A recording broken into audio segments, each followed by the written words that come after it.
I talk to my partner about finances? You have yours, I have mine, and then we have it together kind of bucket. We need to have in relationships, especially going into financial conversations. I have my account, he has his account, we have our accounts. We all have been shaped by our parents and the families we came from.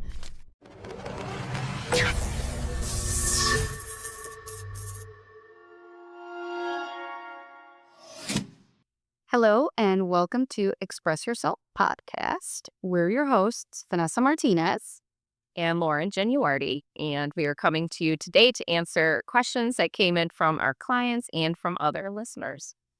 What we'll try to do is make sure that we blend in financial topics with real life topics and just make finance a little more digestible. Absolutely.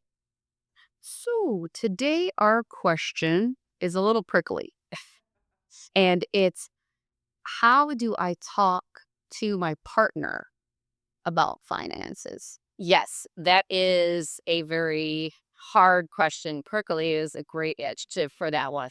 I mean, I think we just have to kind of address the elephant in the room, right? That for a lot of couples, money divides and kind of money issues kind of can be the leading cause of divorce. And so we have to kind of address that. And so I think people do very different things with their money.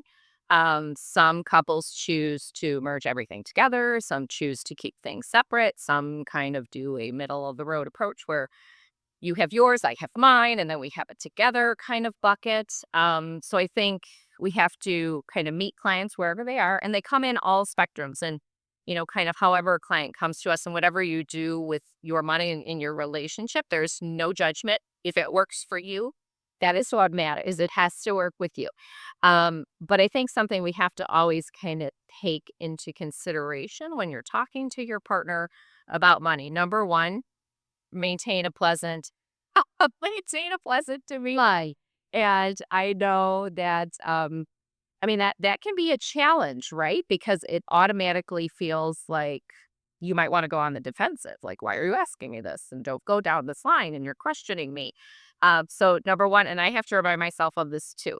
Um, Maintain like a pleasant nature and an open mind to the question.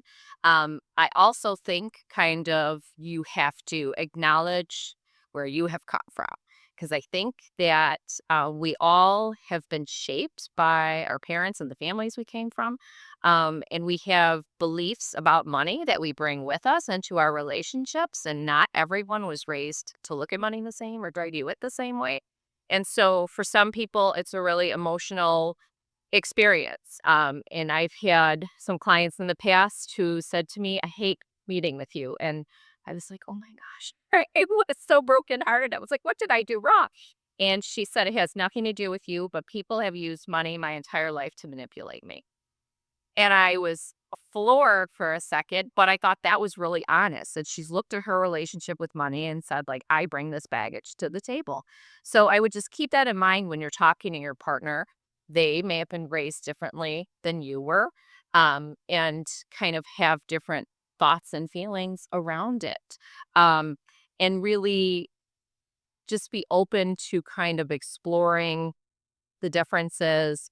And I think the way that you unify the differences is really, what are our goals as a couple or as a family?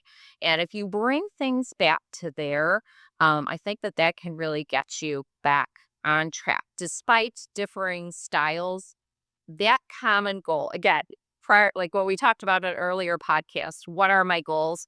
If we can kind of tie that all together, I think that gets the conversation back on track.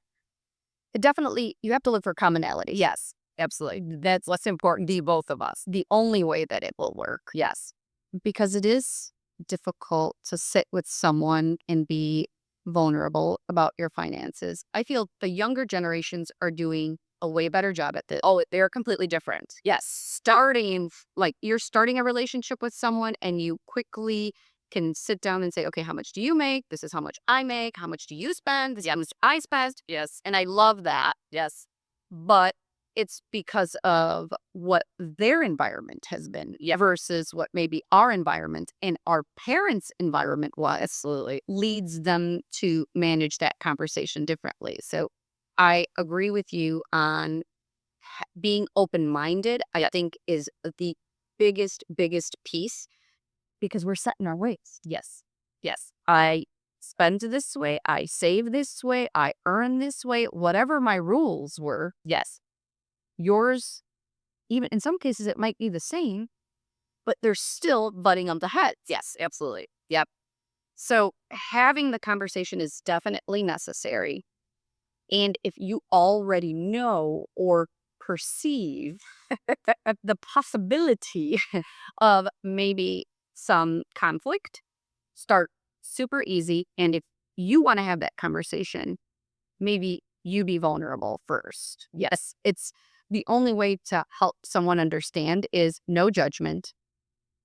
Because if the first thing is, I can't believe you do that on yours. Yeah. That sets the tone for the rest of the conversation. Definitely not going good after that. No.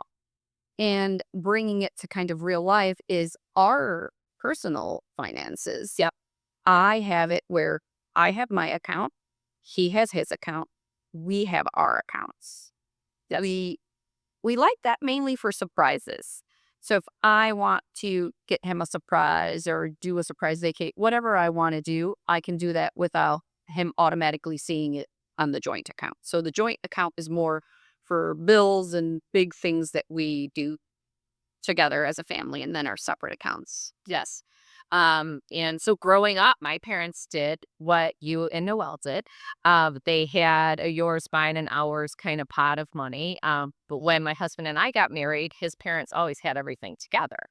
And so Sal wanted everything together. And at first I was like, ooh, that's different. That's not how I grew up, kind of looking at this. But so we have everything together. So we did make that jump. But I will tell you, we still have differing styles. And you're right, there's no surprises because everything's together. And going back to an earlier podcast where we talked about budgeting, my husband really loves to track everything. He's a computer guy, so he loves to track everything in Quicken, and every single transaction is categorized, and it's amazing because if I ever needed to know what I did like 10 years ago, it's in there, and he can pull up the number for me.